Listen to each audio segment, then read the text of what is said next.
आदमी को एक रहस्यमय पार्सल मिला। जैसे ही उसने बॉक्स खोला, अंदर बच्चों के खेलने वाले खिलौना सैनिक निकले। आदमी ने ज्यादा ध्यान नहीं दिया और लापरवाही से बॉक्स जमीन पर पटक दिया। फिर वह आराम करने के लिए अपनी 82 की कोल्ड ड्रिंक पीने लगा। तभी कमरे में भारी चीज गिरने की तेज आवाज आई। जब आदमी आगे बढ़ा तो उसने देखा कि जमीन पर बिखरे खिलौना सैनिक गायब हो चुके थे। तभी एग्जॉस्ट फैन में एक हल्की सी चमक दिखाई दी।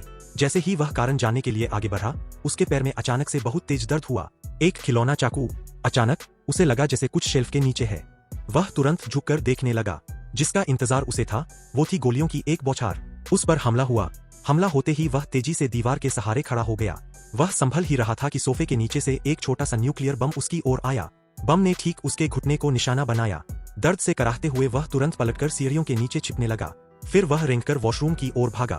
उसने देखा कि उसके पैर की चमड़ी जल गई है और गर्दन पर भी गोलियों के निशान हैं। वह तुरंत आईने के पास गया ताकि पता चल सके कि क्या हो रहा है। तभी सोफे के नीचे से भारी गोलाबारी शुरू हो गई। एक छोटे रॉकेट ने उसे निशाना बनाया। देखकर सांग बियाओ का गुस्सा 7वें आसमान पर पहुंच गया। उसने एक वेंटिलेशन से निकली मिसाइल को देखा, जिसने तुरंत उसकी मेज को उड़ा दिया। एक और रॉकेट आया। वह तुरंत बेडरूम में गया और अपने बेड के पास से अपनी असली बंदूक निकाल ली। उसने खिलौना सैनिकों पर जवाबी हमला शुरू कर दिया, लेकिन उसकी हैंडगन का पावर उन मिसाइल और सैनिकों के सामने कुछ नहीं था।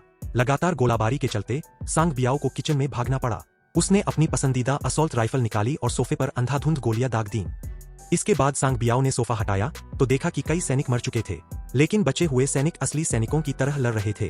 कुछ घायल साथियों को खींच रहे थे और कुछ जवाबी फायरिंग कर रहे थे। गुस्से में आदमी ने एक सैनिक को पैर से कुचल दिया। आखिरकार उसने उन सभी को हरा दिया। अब आदमी जल्द से जल्द इस जगह को छोड़ना चाहता था, लेकिन जैसे ही वह लिफ्ट में घुसा, एक बम ने लिफ्ट का कंट्रोल पैनल उड़ा दिया। लिफ्ट खराब हो गई। अंधेरे में लिफ्ट के ऊपर से कोई कूदकर नीचे आया। टॉर्च लेकर आदमी उस पर नजर रखने लगा। उसने देखा कि यह एक स्पेशल फोर्सेज का सैनिक था। वह जल्दी से लिफ्ट की छत पर चढ़ गया। तुरंत बाद लिफ्ट नीचे गिर गई और सैनिक उसके ऊपर आ गया। सैनिक ने आदमी के हाथ पर जोर से हमला किया। अब सैनिक उसे बंदूक से खत्म करना चाहता था, लेकिन आदमी ने अपनी पूरी ताकत लगाई और सैनिक को लिफ्ट की चौखट की तरफ धकेल दिया। आखिर में सैनिक कुचलकर चकनाचूर हो गया। जब आदमी को लगा कि सब खत्म हो गया, तो उसने सैनिक के बैग में एक चमकती हुई चीज देखी, एक छोटा बम। आदमी ने एक फीकी सी मुस्कान दी। तेज धमाके की आवाज और लिफ्ट शाफ्ट पूरी तरह से नष्ट हो गया। लाइक करें और सब्सक्राइब करें।